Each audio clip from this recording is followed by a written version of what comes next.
नमस्कार। आइ हम अहाँ सबके मधुश्रावणी पंचमी पूजा के चारिम दिन के कथा सुनाबऽ जा रहल छी। आइ चारिम दिन में जे कथा हैत से सती के कथा हैत आ पतिव्रता के कथा हैत। ई दूटा कथा आइ हैत। तऽ चलू आब हम कथा शुरू करै छी। सती के कथा। सृष्टि रचना में पहिने विष्णु तखन महादेव आ फेर ब्रह्मा के जन्म भेलनि। ब्रह्मा अपन शरीर सँ देवता आ ऋषि मुनि, मुँह सँ शतरूपा नामक स्त्री आ मनु, दहिना आँखि सँ अत्रि, कान सँ मरीचि आ दहिना पाँजर सँ दक्ष प्रजापति के जन्म देलखिन। ब्रह्मा के संतान सब सेहो सृजन करय लगलाह। मारीचिक बेटा कश्यप आ अत्रिक पुत्र चंद्रमा। मनु के दूटा बेटा भेलनि, प्रियव्रत आ उत्तानपाद, और तीनटा बेटी, आकृति, देवहूति आ प्रसूति भेलखिन। प्रसूति क बियाह दक्ष प्रजापति सँ भेलनि, जिनका सँ 60 टा कन्या क जन्म भेलनि। ओहि में सँ 8 क बियाह धर्म सँ, 11 के बियाह रुद्र सँ, 13 के कश्यप सँ, 27 के बियाह चंद्रमा सँ, एगो सती के विवाह महादेव सँ भेलनि। चंद्रमा अपन पत्नी सब में सबसँ बेसी रोहिणी के मानै छलखिन, जाहि सँ बाकी 26 कन्या हुनका सँ क्रोधित भय प्रजापति लग हुनकर शिकायत कऽ देलखिन। प्रजापति चंद्रमा के बुझेलखिन, मुदा ओ कोनो बात के ध्यान नहि देलखिन।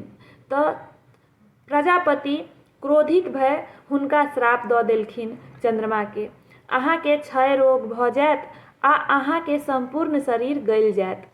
चंद्रमा के शरीर दिन दिन आब गलऽ लागल। ओ सब सँ गुहार लगेलखिन, मुदा केओ हुनकर मदद नहि केलखिन। तहन ओ महादेव के शरण में गेलथि तऽ ओ हुनका अपन माथ पर राखि लेलखिन, जाहि सँ हुनकर गलनाइ बंद भऽ गेलनि।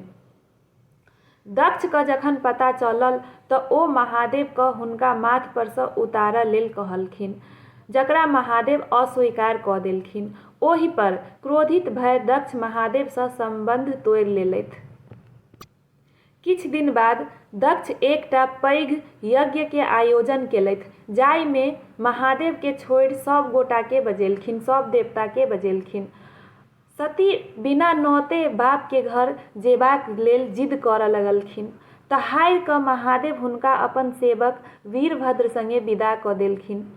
सती जखन नैहर पहुँचलीह तऽ कियो हुनका नहि तऽ बैसऽ लेल कहलकनि, नहि केओ हुनका सँ गप्प केलकनि। सती ओहिठाम सब देवता के उपस्थित देखलखिन, सब के भाग देखलखिन, लेकिन महादेव के भाग कतौ नहि देखलखिन। सती के ई सब नहि देखल गेलनि। ओ सोचलथि जे एते अपमान। सती अपन आ अपन पति महादेव के अवहेलना सँ रुष्ट भऽ कऽ धधकैत यज्ञ में कूदि गेलखिन, जाहि पर क्रोधित भय वीरभद्र यज्ञ के तहस नहस कऽ कऽ दक्ष के गर्दन काटि देलखिन। ई सब सुनि महादेव अयला, हुनका आगू सब देवता सब कल जोड़ि लेलखिन। देवता सब महादेव के कहलखिन जे जँ यज्ञ पूर्ण नहि होयत तऽ संसार के अनिष्ट भऽ जायत, आ बिना यजमान के यज्ञ पूर्ण नहि होयत, तेँ लऽ कऽ दक्ष के जियाओल जाय। महादेव ओहिठाम बान्हल बकरी क मूड़ी काटि कऽ दक्ष के लगा देलखिन आ ओ जीव गेलखिन। सती के दुर्दशा देखि महादेव बताह भऽ गेलखिन। सती के शव के कन्हा पर उठा महादेव बौआए लगलाह। तखन भगवान विष्णु अपन चक्र सँ सती के शरीर के काटि कऽ खसा देलखिन। जतऽ जतऽ सती के शरीर के अंग खसल, ओहि सब ठाम शक्तिपीठ बनल। ओहि सब ठाम अखनो शक्तिपीठ के पूजा होइए। आ तखन भगवान विष्णु महादेव के कहलखिन कि सती के फेर सँ प्राप्त करबा के हेतु अहाँ तपस्या के लेल चलि जाउ। तपस्या के हेतु महादेव कैलाश छोड़ि हिमालय पर चलि गेलाह। यह छल सती के कथा। आब दोसर कथा सुनू, पतिव्रता के कथा। अहाँ सबके ई कथा जरूर नीक लागत। एकटा राजा रहै, हुनका दूटा बेटी रहनि। पहिल बेटी के नाम रहै कुमरव्रता आ दोसर बेटी के नाम रहै पतिव्रता। कुमरव्रता के अर्थ होइए जे जीवन भर कुमाइरे रहती, बियाह नहीं करती। आ पतिव्रता के अर्थ होइया जे अपन पतिये के सर्वस्व बुझती आ जीवन भर हुनका सेवा में लीन रहती, पतिये के आज्ञा अनुसार सब कार्य करती। राजा एक दिन अपन दुनू बेटी से पूछलखिन। पहले बड़की से पूछलखिन जे अहाँ ककरा कर्म भागे खाई छी? तो बड़की बेटी कहलकन जे हम अहाँ के कर्म भागे खाई छी। राजा फिर दोसरो बेटी के पूछलखिन जे अहाँ ककरा कर्म भागे खाई छी? ताई पर छोटकी बेटी उत्तर दिलकन जे हम अपना कर्म भागे खाई छी। राजा के ई बात नहीं पसंद पड़लनि।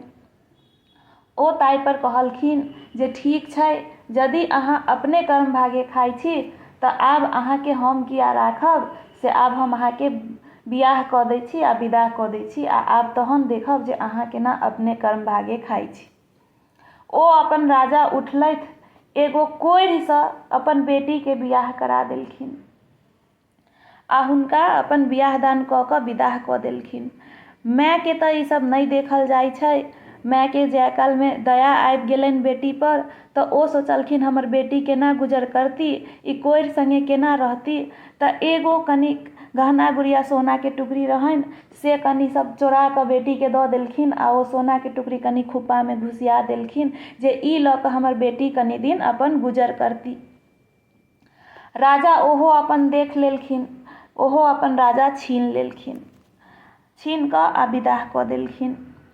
ओ अपन पति के ओतऽ कोढ़ि रहन, हुनका चलो फिर नहीं होइन, अपन छिट्टा में कऽ उठा कऽ माथ पर धऽ कऽ आ अपन ओ चलि गेली। जाइत जाइत जाइत जाइत ओ वन में पहुँच गेली। दिन तऽ बीत गेल, आब भऽ गेल साँझ। जखन साँझ होबऽ लागल तऽ वन में पहुँचला के बाद आब हुनका कनाए लगलनि जे आब हम से ई राति में कतऽ जायब, की करब। ओतऽ ओ बैस कऽ कानऽ लगली। ओतऽ जे ओ वन में कानैत रहथिन, ओतै चरवाह सब गाय महींष चरबैत रहै। ओ चरवाह सब हुनका देख लेलकनि। ओ सब आबि कऽ पुछलकनि जे की भेल, अहाँ किया कानै छी? ताहि पर ओ चरवाह के सबटा बात कहलखिन आ कहलखिन जे दिन तऽ बीत गेल, से मुदा आब राति में हम ई वन में से केना रहब, सएह सोचि कऽ से हमरा कनाइया। हिनका लऽ कऽ आब हम एतऽ कोना रहू। चरवाह सबके दया आबि गेल। केओ अपन बाँस काटि कऽ अनलखिन, केओ अपन खरही अनलखिन, केओ अपन लकड़ी काटि कऽ अनलखिन। ओ सब गोटा मिल कऽ हुनका एकटा से ओतै एकटा खोपड़ी बना देलखिन आ कहलखिन से आब अहाँ एहि में रहू। भूखलो प्यासलो यदि रहब तऽ कम से कम ई अपन एहि खोपड़ी में तऽ अहाँ रहब, से एहि में रहू आ दरवाजा लगा लिअ आ एहि में अहाँ से रहू। तकरा बाद ओ अपन ओहि कोढ़ि संगे ओहि में रहऽ लगली। राति भर तऽ अपन कहुना भूखले रहली, गुजर कऽ लेलखिन। जखन दोसर दिन भेल, प्रात भेल, तऽ ओ अपन वन में गेलखिन, एकटा छिट्टा लऽ लेलखिन कनिटा के आ वन में गेलखिन तऽ जते माल जाल सब रहै सब वन में चरैत रहै। तऽ ओ अपन सबटा गोबर बिछ बिछ कऽ ओहि पथिया में अपन से जमा कऽ लेलखिन। सबटा भरि दिन गोबर बिछ कऽ अनलखिन आ तकर बाद फेरो से ओ गोबर के सबके चिपरी ठोकि ठोकि कऽ सुखाबऽ लगली। ओ अपन चिपरी पाथि पाथि कऽ अपन चिपरी सुखा कऽ बेचऽ लगली। आब ओ अपन चिपरी पाथि पाथि कऽ बेचऽ लगली। हुनका अपन 2 रुपया भेलनि, फेर दोसर दिन 5 रुपया भेलनि। अहिना कऽ कऽ अपन भरि भरि दिन चिपरी पथती आ चिपरी पाथि कऽ ओ अपन वन में गुजर करऽ लगली। ओहि अपन पाइ सँ ओ से कोढ़ि के सेहो खूब अपन सेवा करथिन, हुनको ला तेल कूर सब चीज कीन कऽ अनथिन आ अपन रोज अपन पति के खूब सेवा करथिन। किछु दिन बाद संजोग सँ विधि विधाता सेहो ओही वन में घूमैत रहथिन। घूमैत घूमैत ओहो सब पतिव्रता जतऽ चिपरी पथैत रहथिन ओतै पहुँचला। पतिव्रता तऽ खूब सुंदर रहथिन, खूब गोर नार, खूब बड़का बड़का केश। पतिव्रता के सुंदरता देख कऽ विधि विधाता आश्चर्यचकित रहि गेलखिन। विधि ताहि पर विधाता के पुछलखिन जे हे विधाता, ई अपने तऽ एतेक सुंदर छै, से एकर स्वामी के छै, एकर स्वामी केहन छै? विधाता तऽ सब चीज जानते रहथिन। ओ कहलखिन जे जाए दियौ ना, केओ ने केओ तऽ एकर स्वामी हेबे करतै, से अहाँके की करैके अइ से चलू एतऽसँ। ताहिपर विध कहलखिन जे नहि, आइ जाबेत हम हिनका स्वामीके नहि देखबनि, जाबेत अहाँ नहि पुछबनि हिनकासँ, ताबेत हम एतऽसँ से नहि जायब। तखन विधाता कहलखिन जे ठीक छै। ताहिपर विधाता पतिव्रता लग जाकऽ पूछि देलखिन, चिपरी पाथै चटाचटी की लट छिटकाबै केस, कनखी भाजै छन छन गोरी तोर पिया की बैस। तहन पतिव्रता उत्तर देलकनि, पान खाए मुख फेरै डंटा, हाथी मारी बनै बलवंता, सिंह मारी करै शिकार, ताहि पुरुष के हम बहुआएर। एकर अर्थ ई भेलै जे पतिव्रता कहलखिन जे हमर जे स्वामी छथि से पान खाइ छथिन, हाथमे डंटा लेने रहै छथिन, हाथीसँ मारि करै छथिन, सिंह मारि कऽ शिकार करै छथिन, ताहि पुरुषके से हम कन्या छी, स्त्री छी। ओ ई नहि कहलखिन जे हमर घरवला, हमर स्वामी कोढ़ि अइ से। तहन विधाता विधिके कहलखिन जे एकर स्वामी जे छै से कोढ़ि छै, मुदा ई एते पतिव्रता स्त्री छै जे ई नहि कहलकैए जे हमर स्वामी कोढ़ि अइ, आ ई अपन स्वामीके एते वर्णन केलक है जे हमर स्वामी एते नीक अइ। विधिके ई सब सुनि कऽ देख कऽ दया आबि गेलनि। ओ कहलखिन जे हे विधाता, जाबेत अहाँ एकर स्वामीके ठीक नहि कऽ देबै ताबेत आब हम एतऽसँ नहि जायब। विधाता कतबो मना केलखिन, विध नहीं मानलखिन। बादमे विधाता मजबूर भऽ गेलखिन, कहलखिन ठीक छै। विधाता अपन से हुनका बरके अपन से फेर नीक कऽ देलखिन। ओ 16 सालके भऽ गेलखिन। हुनका कोठा सोफा सब चीज भऽ गेलनि पतिव्रताके। ओ पतियेके सेवाके पुण्यसँ हुनका सब चीज भऽ गेल। पतिव्रताके सब चीज दऽ कऽ हुनका घरवलाके नीक कऽ कऽ विध विधाता ओतऽसँ चलि गेला। पतिव्रताके तऽ ओतऽ सब चीज भऽ गेल, अनधन लक्ष्मी भऽ गेल, मुदा बापके हुनका किछु नहि रहलनि। बाप हुनकर जे राजा रहथिन से गरीब भऽ गेलखिन, हुनका किछु नहीं बचलनि। हुनकर सब चीज बेटीके आबि गेल। बेटी जे रहनि बड़की कुमारव्रता, से अपन वनमे चलि गेली। ओ वनमे जाकऽ तपस्या करऽ लगली। ओहो धर्मात्मा खूब रहथिन, ओहो अपन तपस्या करऽ लगली। बाप एते नहीं गरीब भऽ गेल जे अपन भीख मांगऽ लगला। एक दिन ओ मांगिते मांगिते पतिव्रता लग पहुँचलखिन, अपन बेटी ओतऽ पहुँच गेला। बाप तऽ बेटीके नहीं चिन्हलखिन, लेकिन बेटी बापके चिन्ह लेलखिन। पहिने तऽ किछु नहीं कहलखिन, बादमे जखन भीख दऽ कऽ खुआ पिया कऽ जखन विदा करऽ लगलखिन, तखन कहलखिन जे अहाँ हमरा चिन्हलौ? तब बाप कहलखिन जे नहीं चिन्हलौ। तहन कहलखिन हम अहाँके बेटी छी पतिव्रता। बापके आश्चर्य लागि गेलनि। तहन कहलखिन जे हम अहाँके कहने छलहुँ जे हम अपने कर्म भागे खाइ छी, तऽ अहाँ नहीं विश्वास केने छलहुँ। से देखू, हम अपने कर्म भागे खाइ छी, से आइ अहाँके विश्वास भेल।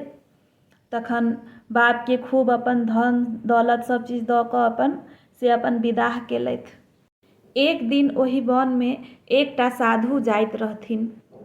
रस्तामे ओहि साधुके माथ पर एकटा कौआ चटक कऽ देलकनि। साधु क्रोधसँ कौआके श्राप दऽ देलखिन। कौआ जरि कऽ ओतहि भस्म भऽ गेल। ई सब चीज पतिव्रता देख लेलखिन। बादमे साधु पतिव्रता ओतऽ एलखिन, भीख मंगलखिन पतिव्रतासँ। पतिव्रता कहलखिन, नंदन वनमे आगि लागि गेल छै, ओहि वनमे हमर बहिनके कुटी छनि। हमर बहिन ओहि कुटीमे ओतहि तपस्या करैया, से ओकरा बचा कऽ अहाँ आउ, ताबेत हम अखन तुलसीके बेर दै छी, पूजा करै छी, तहन हम अहाँके भीख देब। साधु कहलखिन ताहि पर तमसा कऽ जे हमरा शीघ्र भीख दिअ अखने, नहीं तऽ हम अहाँके श्राप दऽ देब। ताहि पर पतिव्रता कहलखिन जे हम कौआ नहि छी जे अहाँ हमरा श्राप दऽ देब तऽ हम भस्म भऽ जायब। ई सुनि कऽ साधुके आश्चर्य लगलनि। ओ सोचलथि जे ई तऽ हमरोसँ बेसी शक्तिशाली सिद्ध पतिव्रता छथिन। बाबाजी तुरंत नंदन बन गेला। ओतऽ ओ देखलखिन जे समस्त वनमे आगि लागल छै, खाली कुंवरव्रता के कुटी पतिव्रता के प्रभुत्वसँ बाँचल छै। बाबाजी तखन कुंवरव्रतासँ कहलखिन, अहाँ भरि जीवन कुमारि रहि कऽ तपस्या केलहुँ किंतु अपन कुटी नहि बचा सकलहुँ। अहाँके कुटी पतिव्रताके प्रभावसँ बाँचल अइ। तेँ ई कहल जाइ छै जे कुंवरव्रतासँ पतिव्रता पैघ होइ छै। एते बात कहि कऽ साधु फेर अपन पतिव्रता लग आबि कऽ हुनकासँ भीख लऽ कऽ चलि गेलखिन। आब कुंवरव्रता सोचलथि जे हमहूँ अपन बहिने जकाँ बियाह कऽ कऽ पतिव्रता बनि जायब। ओ अपन सोचलथि जे काल्हि प्राते जकरा ऊपर हमरा जाहि पुरुष पर नजर पड़त ओहि पुरुषसँ हम से बियाह कऽ लेब। दोसर दिन प्रात भेल। एहन संजोग जे हुनको नजर एगो कोढ़े पर पड़ि गेलनि। आब ओ तऽ अपन निश्चित कऽ लेने रहथिन जे जाहि पुरुष पर सबसँ पहिले हमर नजर जायत हुनकेसँ हम बियाह करब। ओ अपन हुनकासँ बियाह कऽ लेलखिन। ओहो अपन से ओ कोढ़िके खूब अपन सेवा बारी करऽ लगलखिन। ओहो अपन पतिव्रता स्त्री जकाँ से खूब अपन पतिके सेवा करऽ लगलखिन। मुदा हुनकर पति दिने दिने और से रोगिये भेल जाइन, हुनकर कष्ट और बढ़ले जाय। तहन हुनकर पति ओ कोढ़ि कहलखिन जे एकटा काज करू, हम आब बेसी दिन नहि बाँचब, से हमरा मरऽसँ पहिले गंगा स्नान करा दिअ। कुंवरव्रता हुनका अपन उठा कऽ छिट्टामे धऽ कऽ गंगा स्नान करऽ लेल जाय लगलखिन। जाइत जाइत हुनका आगू रस्तामे एकटा ऋषि सूली पर लटकल तपस्या करैत भेटलनि।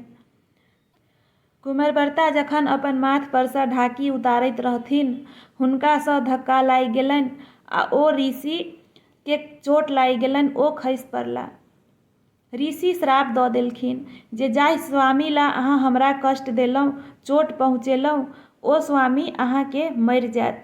ओ स्वामी सूर्य उदयसँ पहिले से खत्म भऽ जायत। हुनका ई सुनि कऽ बड़ दुख भेल। ओ ओहिठाम बैसि कऽ भगवान सूर्यके व्रत करऽ लगलखिन, भगवान सूर्यके आराधना करऽ लगलखिन। ओ पहिनहु अपन खूब तपस्या केने रहथिन, पतिके खूब सेवा केने रहथिन ओहो, ताहि लेल हुनको विधवा होयब तऽ असंभव छल। महात्माके श्रापसँ पति मरि तऽ गेलखिन, लेकिन पतिव्रता आ तपस्याके प्रभावसँ ओ फेर जीव उठलखिन। पति जहन जीव गेलनि तऽ ओ फेर हुनका लऽ कऽ चलि गेली गंगा स्नान कराबऽ।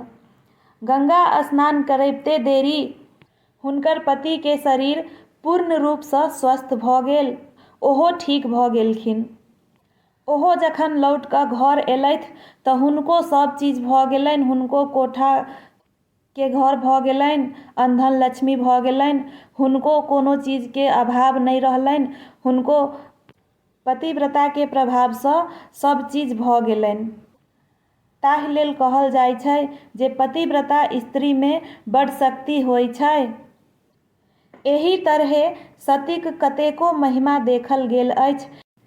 तेँ हेतु सती, सीता, सावित्री, अनसुइया, बिहुला आदिक गुणगान एखनो धरि होइए। यदि कोनो स्त्री मनसँ अपन पतिके सेवा करै छथिन तऽ हुनका कोनो प्रकारके क्लेश नहि होइए।